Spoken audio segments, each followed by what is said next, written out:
न- नमस्ते। Yashraj study class में आप सबका स्वागत है। आज हम इस वीडियो के माध्यम से हिंदी का 8वां पाठ मेरा विद्रोह, लेखक सूर्यबाला, इस पाठ का अध्ययन करेंगे, स्पष्टीकरण देखेंगे। पाठ को शुरू करने से पहले आप सबसे निवेदन है कि यदि आप यशराज स्टडी क्लास चैनल पर नए हैं तो चैनल को सब्सक्राइब जरूर करिए। अब हम लेखक परिचय देखते हैं। जन्म 1943, वाराणसी, उत्तर प्रदेश। परिचय: समकालीन व्यंग एवं कथा साहित्य में अपनी विशिष्ट भूमिका और महत्व रखने वाली सूर्यबाला जी ने अभी तक 150 से अधिक कहानियाँ, उपन्यास और हास्य व्यंग संबंधित रचनाओं का लेखन कार्य किया है। आपको प्रियदर्शिनी पुरस्कार, घनश्यामदास सराफ पुरस्कार, वेगश्री आदि अनेक पुरस्कार सम्मान प्राप्त हुए हैं। प्रमुख कृतियाँ: मेरी संधि पत्र, अग्निपाखी, यामिनी कथा, 21 कहानियाँ आदि। गद्य संबंधी: प्रस्तुत कहानी में सूर्यबाला जी ने बाल मन की लालसाओं, पिता की महत्वाकांक्षाओं एवं अपेक्षाओं का मनोवैज्ञानिक विश्लेषण प्रस्तुत किया है। इस पाठ में आपने बताया है कि किस तरह पिता की आकांक्षाओं से दबकर बालक बालिकाओं की लालसाएं दम तोड़ देती है। परिणाम स्वरूप बच्चे विद्रोही बन जाते हैं और जब तक उन्हें समझ आती है तब तक काफ़ी देर हो चुकी होती है। अतः हमें इन स्थितियों से बचना चाहिए। बहुत ही महत्वपूर्ण बात लेखक इस पाठ के माध्यम से हमें बताना चाहते हैं। अब हम इस पाठ को पढ़ते हैं। किवाड़ धीरे से सरकाकर दबे पांव घर में दाखिल होने की कोशिश करता हूँ, पर कोने में बैठे पिताजी की निगाहें मुझे दबोच लेती है। किधर गए थे? लॉन्ड्री में कपड़े देने। तुम्हारे कपड़े क्या रोज लॉन्ड्री में धुलते हैं? रोज कब जाते हैं? बकवास मत करो। दिन भर सड़कों पर मटर गश्ती करते फिरते हो, अपने कपड़े खुद नहीं धो सकते। पाठ में जो पात्र है, पात्र घर का दरवाजे को सरकाकर दबे पाव मतलब बिना आवाज़ किए घर में आने की कोशिश करता है, पर कोने में बैठे पिताजी उसको आते समय देख लेते हैं और सवाल करते किधर गए थे। तभी पाठ का पात्र जवाब देता है, लॉन्ड्री में कपड़े देने। तुम्हारे कपड़े क्या रोज़ लॉन्ड्री में धुलते हैं? तभी पिताजी ने सवाल किया, क्या तुम्हारे कपड़े रोज़ लॉन्ड्री में धुलते हैं? रोज़ कब जाते हैं? बकवास मत करो। बकवास मतलब क्या है? निरर्थक बातें मत करो। दिन भर सड़कों पर मटर गश्ती करते फिरते हो, अपने कपड़े खुद नहीं धो सकते। और पिताजी कहते हैं कि दिन भर क्या है, मटर गश्ती करते हुए इधर उधर घूमते रहते हैं, मतलब सैर सपाटा करते हो, मौज मजा में घूमना, तो अपने कपड़े खुद नहीं धो सकते हूँ, मतलब उनका विरोध करते हुए। मैं गुन्नाता हुआ ठीक सा अंदर आ जाता हूँ। मन तो करता है कि उन पर जवाबों के तीर चलाऊं, पर जानता हूँ परिणाम वही होगा, उनका दहाड़ना गरजना, मेरा कई कई घंटों के लिए घर से गायब हो जाना और हफ्तों हम पिता पुत्र का एक दूसरे की नज़रों से बचना, सामना पड़ने पर मेरा ठिठाई से गुजर जाना, माँ का रोना धोना और पूर्व कर्मों को दोष देते हुए लगातार बिसरते चले जाना। ये जो पात्र है, पात्र की जो हरकतें हैं वह कभी कभी आपसे मिलती जुलती होगी। तो यहाँ पे जो पात्र है वह पिता की बातों का विरोध करते हुए और गुन्नाता हुआ क्या है, वह अंदर आ जाता है और उसका मन करता है कि पिताजी के सवालों का जवाब क्या है वह एक के बाद एक देते जाए, लेकिन क्या है, सोचता है कि परिणाम वही होगा जो हमेशा होता है, दहाड़ना गरजना मतलब चिल्लाना। मेरा कई कई घंटों के लिए घर से गायब हो जाना। फिर पिताजी के चिल्लाने से क्या है, जो पात्र है वह कई कई घंटों के लिए घर से बाहर निकल जाता है गुस्से में। और अब तो हम पिता पुत्र का एक दूसरे की नज़रों से बचना। और जो पिता पुत्र है वह हफ्ते भर क्या है, एक दूसरे की नज़रों से बचते रहते हैं। सामना पड़ने पर मेरा ठिठाई से गुजर जाना।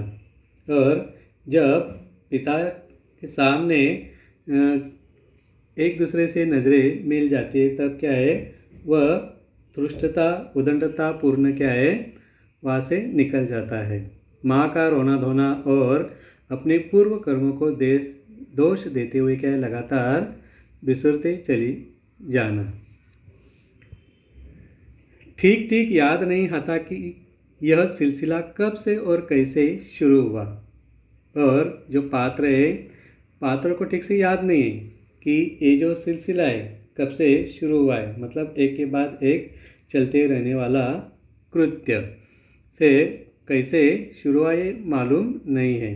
मैंने तो अपने आप को जब से जाना, मतलब जब से उनको वह जानने लगे, ऐसा ही विद्रोही, विद्रोही मतलब क्या है, विरोध में खड़ा होने वाला, उदंड और ठीक। बचपन मेरे लिए बिल्कुल एक शहद के प्याले जैसा ही था, जैसे होठों से लगाते लगाते ही पिता की महत्वाकांक्षा का जहर उस प्याले में घुल गया था। सबके बचपन की तरह क्या है, पात्र का बचपन भी एक शहद के प्याले जैसे क्या मीठा है। बचपन बहुत मीठा होता है। और जैसे जैसे होठों से लगाते लगाते क्या है, पिता की जो महत्वाकांक्षा है वो बढ़ती गई है।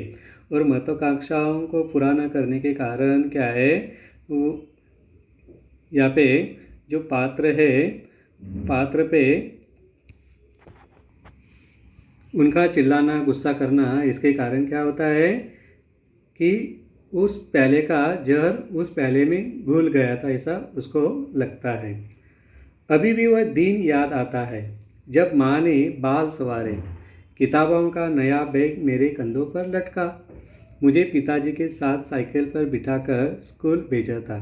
और अभी भी वह बचपन का दिन याद आता है कि जब वह क्या है, माँ ने उसके बाल सवारे, किताबों का जो नया बैग है कंधों पर लटका दिया, और पिताजी क्या है, साइकिल पर बिठाकर उसको स्कूल भेजा जाता था। पिताजी तमाम दौड़ धूप कर मुझे कॉन्वेंट में दाखिल करा पाने में सफल हो गए थे। कॉन्वेंट जो इंग्लिश माध्यम के स्कूल होते हैं, जो ईसाई धर्म के लोगों द्वारा चलाया जाता है। तो वहाँ पे क्या है, दाखिला कराने के लिए क्या है, पिताजी को बहुत वहाँ पे मेहनत लेनी पड़ी थी, और उसमें वो आखिर सफल हो गए थे।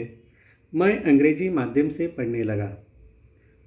घर में पूरी तौर से हिंदी वातावरण, क्लास के जिन बच्चों के घरेलू माहौल भी अंग्रेजीयत से युक्त थे, उन पर ही शिक्षिकाएं भी शाबाशी के टोकरे उछालती, क्योंकि वे छोटी उम्र में ही धाराप्रवाह अंग्रेजी बोलते। कक्षा में उन्हीं लड़कों का दबदबा रहता।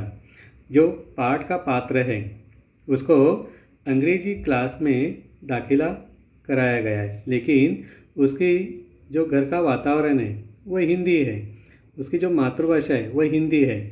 और लेकिन क्लास के जो बच्चे हैं जिनके घर का माहौल क्या है, अंग्रेजी से युक्त था, मतलब उनके माता पिता सभी क्या है, उनके साथ अंग्रेजी में बात करते हैं, जिनका कारण क्या होता है कि वह क्लास में भी अच्छी तरह से टीचर के साथ, शिक्षिका के साथ अंग्रेजी बोलते थे, और इसके कारण उनका क्लास में दबदबा रहता था।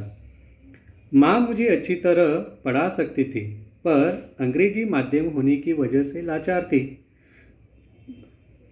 पात्र की जो माँ है वह उसे अच्छी तरह से पढ़ा सकती थी, लेकिन क्या है, अंग्रेजी माध्यम होने के कारण क्या है, वह लाचार थी, वह उसको अंग्रेजी में पढ़ा नहीं सकती थी। अतः सारी मेहनत पिताजी ही करते, और पिताजी को ही मेहनत करनी पड़ती थी, उनको पढ़ाना पड़ता था। मेरी इच्छा नहीं रहती थी उनसे पढ़ने की, मगर माँ की बात टाल नहीं सकता था, और वह पिताजी से बिल्कुल भी पढ़ना नहीं चाहते हैं, लेकिन माँ की बात वह टाल नहीं सकते थे। माँ का कहना था क्योंकि माँ किसी तरह से उनको अंग्रेजी में पढ़ा नहीं सकती थी, इसलिए पिताजी को ही पढ़ाना पड़ता था। ऑफिस से आने के साथ ही सारी किताब कापियाँ सहित मुझे घेर कर पढ़ाना रटाना शुरू कर देते। शायद उनकी मेहनत के ही बल पर मैं 8वीं कक्षा तक पहुंचा हूँ। और जैसे ही पिताजी ऑफिस से आते हैं, वैसे ही क्या है, वे इस पात्र को पढ़ाना रटाना शुरू कर देते थे। और वह मानता है कि शायद उनकी मेहनत के कारण ही क्या है, मैं 8वीं कक्षा तक पहुंचा हूँ। एक बार पूरी क्लास पिकनिक जा रही थी। पिताजी ने मना किया। मेरे जिद करने पर माँ और पिताजी में भी झिकझिक होने लगी।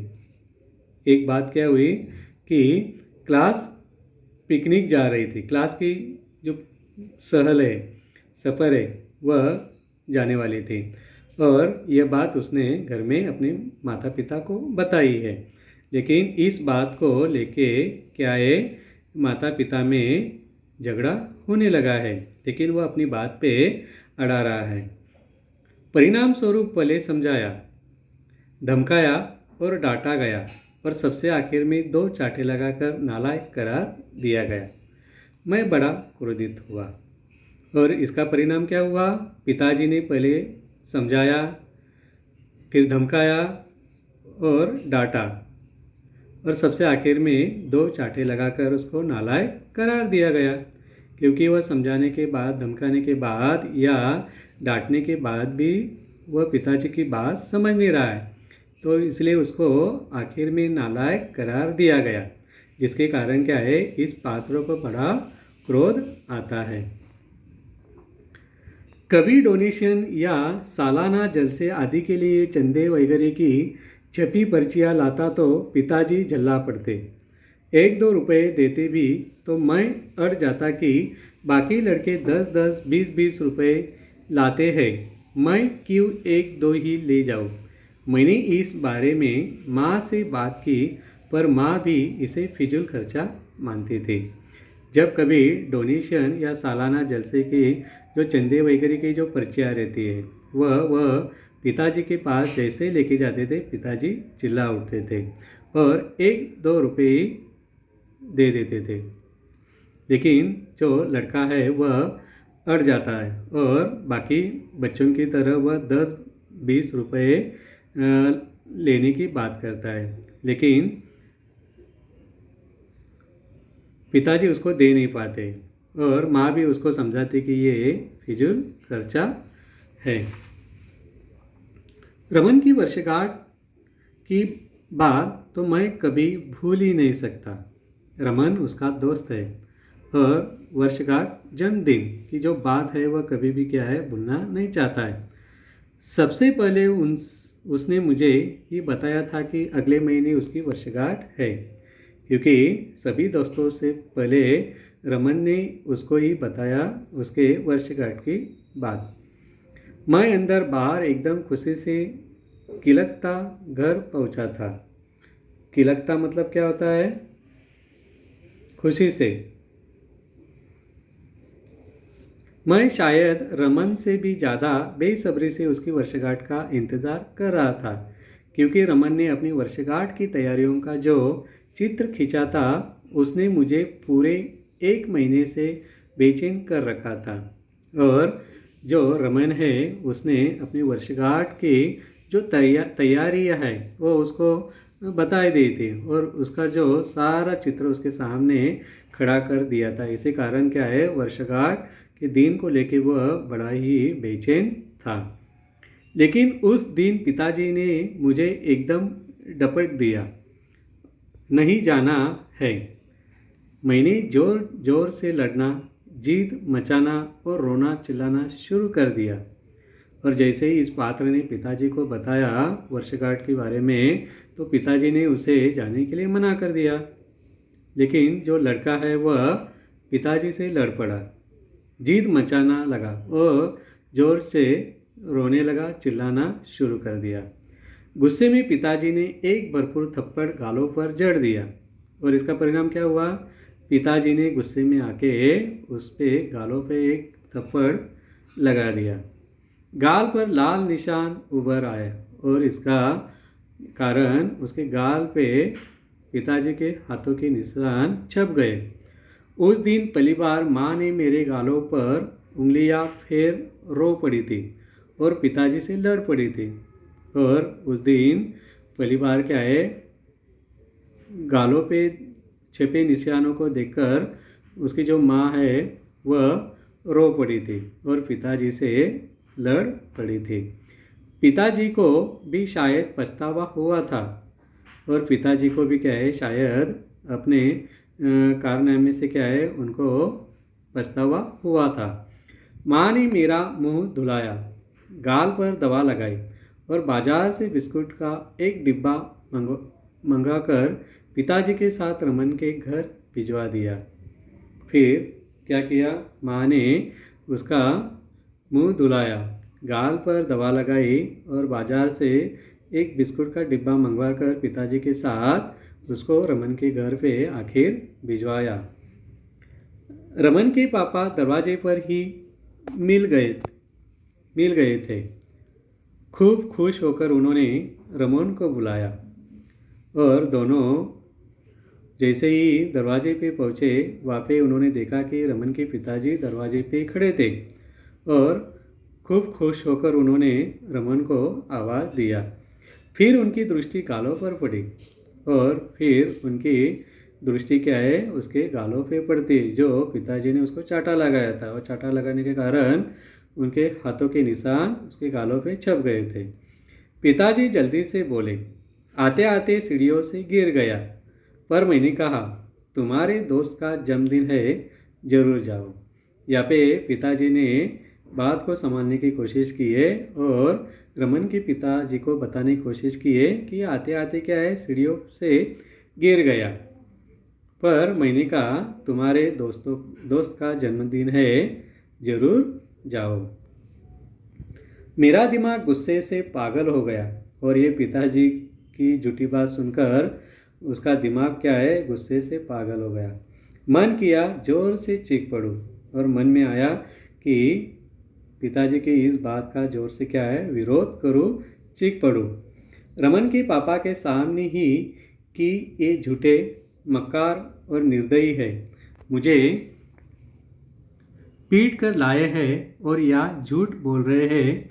बोला कुछ नहीं, बस गुस्से से उन्हें घूरता रमन की उंगली पकड़े अंदर चला गया और ये सारी बातें उसके मन में आ रही थी, लेकिन वह कुछ बोला नहीं और बस गुस्से से क्या है, उन्हें घूरता हुआ रमन की उंगली पकड़कर अंदर घर में चला जाता है। अंदर जाकर तो मुझे लगा कि मैं लाल परी के जादुई देश में आ गया हूँ। और जैसे ही रमन ने उसको वर्षगांठ के सारा चित्र पहले ही उसके आंखों के सामने खड़ा किया था और जैसे ही वह जब उसके घर आता है तो क्या दिखाई देता है कि लाल परी के जादुई देश में वो आ गया। ढेर के ढेर झूलते रंग बिरंगे गुब्बारे, चारों ओर देखे कि रंग बिरंगे गुब्बारे, रिबन्स, प्रेजेंट्स, ट्रॉफियाँ, गुलदस्ते सा सज्जा, उल्लास से हमेशा हंसते से उसके मम्मी डैडी। और ये सारा उसने नज़ारा देखा है और उसके माता पिताजी रमन के हमेशा क्या है, हंसते हुए दिखाई दे रहे। घर लौटकर मैंने पहला प्रश्न माँ से यही किया, तुम और पिताजी मेरा जन्मदिन क्यों नहीं मनाते? और जब वो रमन का वर्षगांठ मनाकर जन्मदिन मना के अपने घर लौटता है तो लौटते ही उसने पहला प्रश्न अपने माता पिता से किया कि आप दोनों मेरा जन्मदिन क्यों नहीं मनाते? उत्तर में पिताजी की झिड़की ने उसकी प्रति उपेक्षा व आक्रोश को और भी बढ़ा दिया और ये सुन के पिताजी ने उसको झिटकार दिया, मतलब उसको बातों पे ध्यान नहीं दिया और इसके कारण क्या है, उसके प्रति उपेक्षा और आक्रोश को और भी उसके मन में बढ़ा दिया। शायद धीरे धीरे इसी उपेक्षा और आक्रोश का स्थान विद्रोह लेने लगा और धीरे धीरे ये सारे उसके मन में ये सारी बातें क्या है, विद्रोह का घर कर लिया। अनजाने में मेरे अंदर पिताजी का एक शत्रु पैदा हो गया, जो हर समय पिताजी को तंग करने, दुखी करने और उनसे अपने प्रति किए अन्यायों के विरुद्ध बदला लेने की स्कीमें बनाता। और फिर क्या हुआ है, अनजाने में धीरे धीरे क्या है, वो पिताजी को अपना शत्रु मानने लगा है और हर समय उसके मन में पिताजी को तंग करने की नई नई बातें आने लगी है। उनको किस तरह से दुखी किया जाए, ये सारी बातें उनके मन में आने लगी है। चूँकि पिताजी और पढ़ाई एक दूसरे के पर्यायवाची बन गए थे। जैसे जिस तरह से पिताजी उसको सामने नहीं चाहिए थे, वैसे ही क्या है, वह किताब को, पढ़ाई को भी अपने सामने नहीं देखना चाहता था। अतः पढ़ाई से भी मुझे उतनी ही चिढ़ हो गई थी जितनी पिताजी से, और वो पिताजी के साथ साथ पढ़ाई की भी क्या है, वहाँ पे उसको चिढ़ हो गई थी। घर में छोटी बहन शालू और उससे छोटे मंटू के आगमन के साथ ही तंगहाली और भी बढ़ गई थी। शायद इसी वजह से मैं ज़्यादा विद्रोही हो गया था। और जब घर में उसकी छोटी बहन शालू और उससे छोटे मंटू के आगमन से क्या है, साथ ही क्या है, तंगहाली मतलब उनकी जो परिस्थिति है वह अधिक क्या है, खराब होती गई है और भी बढ़ गई थी। शायद इसी वजह से क्या है, ज़्यादा वह विद्रोही बन गया था। अब बात बात पर पिटना एक आम बात हो गई थी।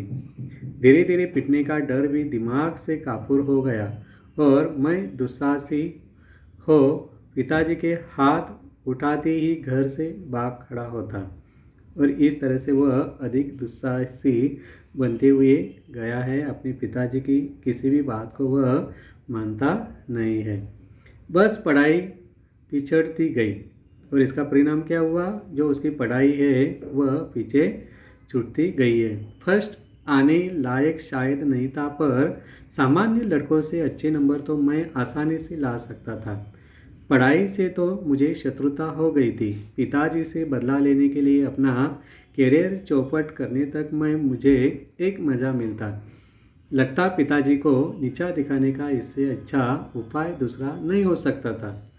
कभी कभी उसके मन में आता है कि फर्स्ट आने लायक शायद नहीं था, पर सामान्य लड़कों से क्या है, वह अच्छे नंबर ला सकता था।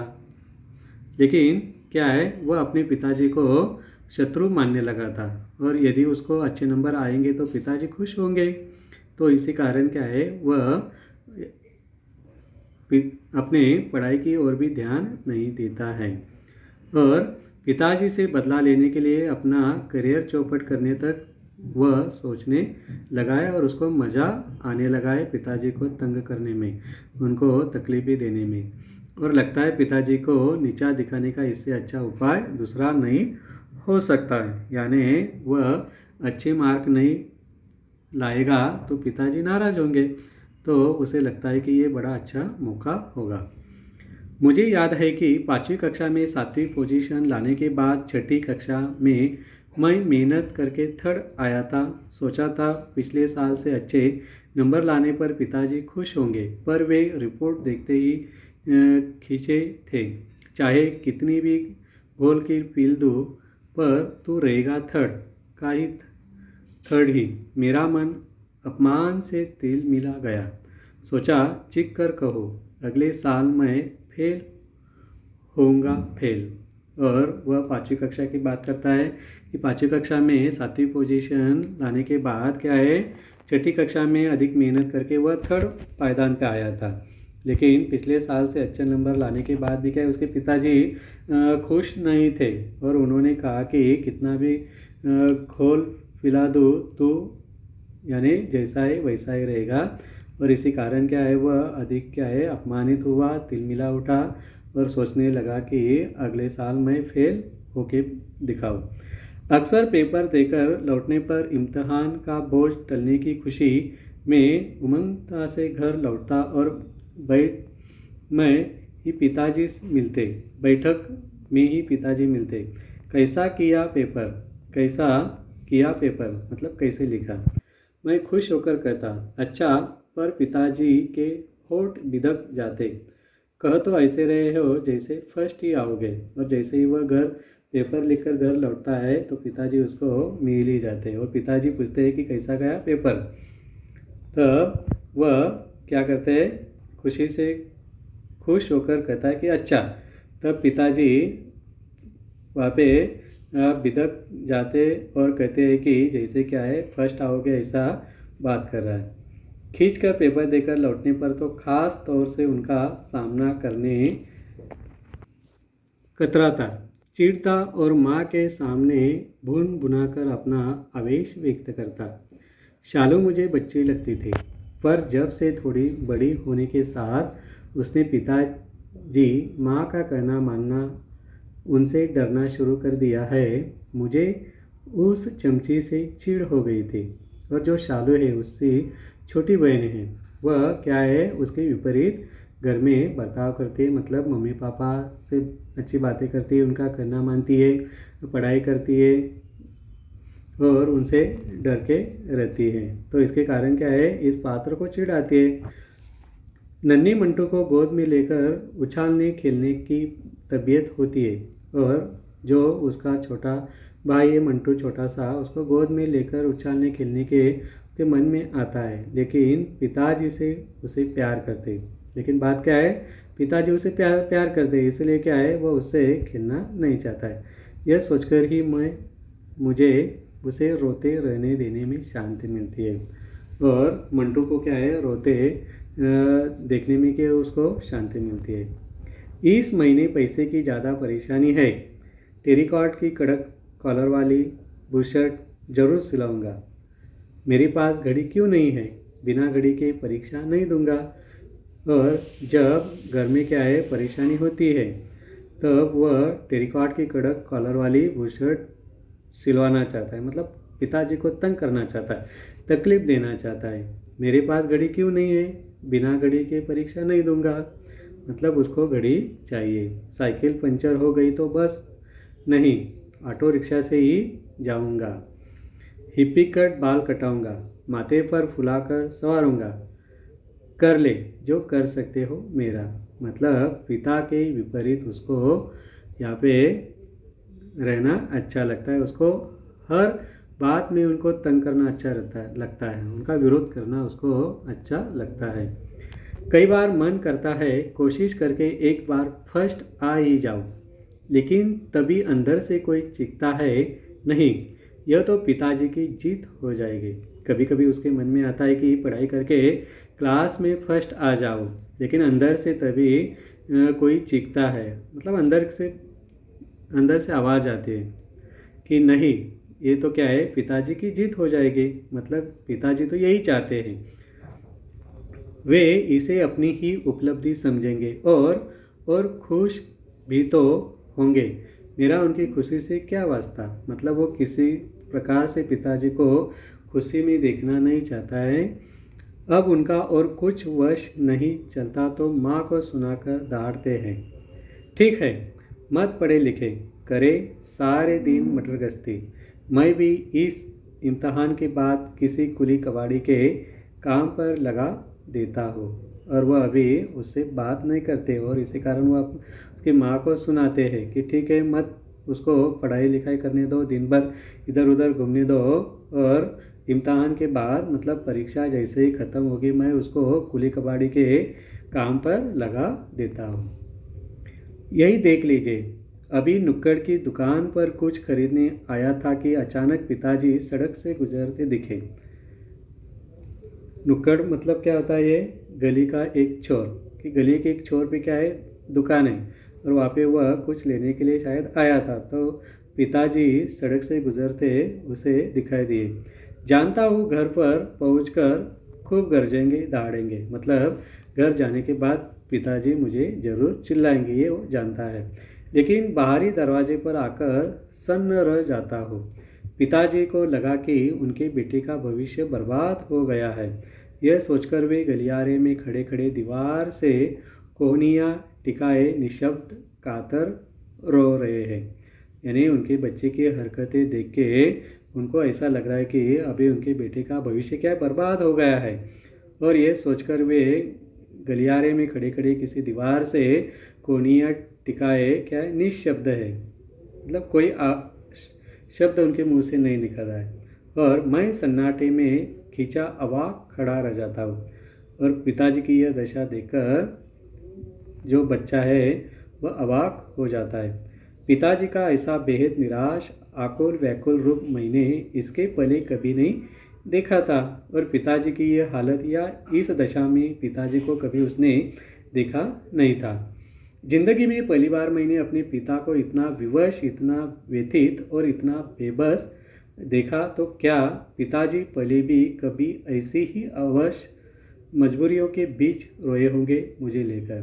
और अभी उसको समझ आ रहा है कि इससे पहले भी क्या है, पिताजी शायद मुझे लेकर इतने बेबस हुए होंगे, इतने व्यथित हुए होंगे, और मुझे लेकर क्या है वह इतने परेशान हो गए।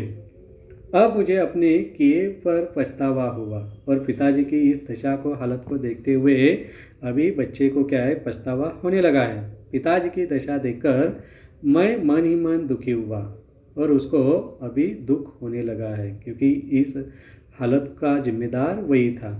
माँ से मिलकर मैंने सब कुछ बताया, और जैसे वह घर पहुंचा अपनी माँ से सारी बातें बताया। आज माँ की खुशी का पारावार न था, और ये सुन के उसके माँ को क्या है बहुत खुशी होती है। उसने मुझे गले लगाया, और उसने उसे आनंद से गले लगाया। उसकी आंखों से आंसू झरने लगे, और ये आंखों से जो आंसू झरने लगे वह खुशी के आंसू है।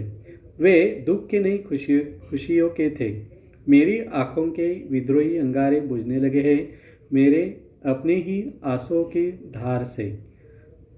मैं निशब्द कह रहा हूँ, पिताजी मैं संधि चाहता हूँ, हाँ मैं संधि चाहता हूँ।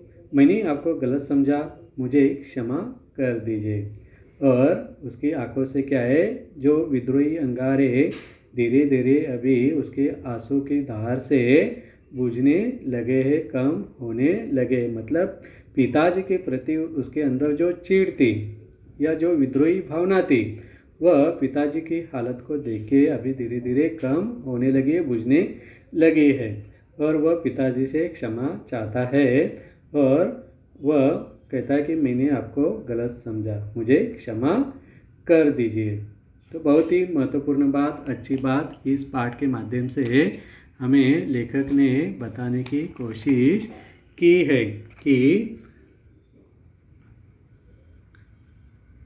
बालमन की लालसाओं, पिता की महत्वाकांक्षाओं एवं अपेक्षाओं का मनोवैज्ञानिक विश्लेषण पाठ में प्रस्तुत किया है।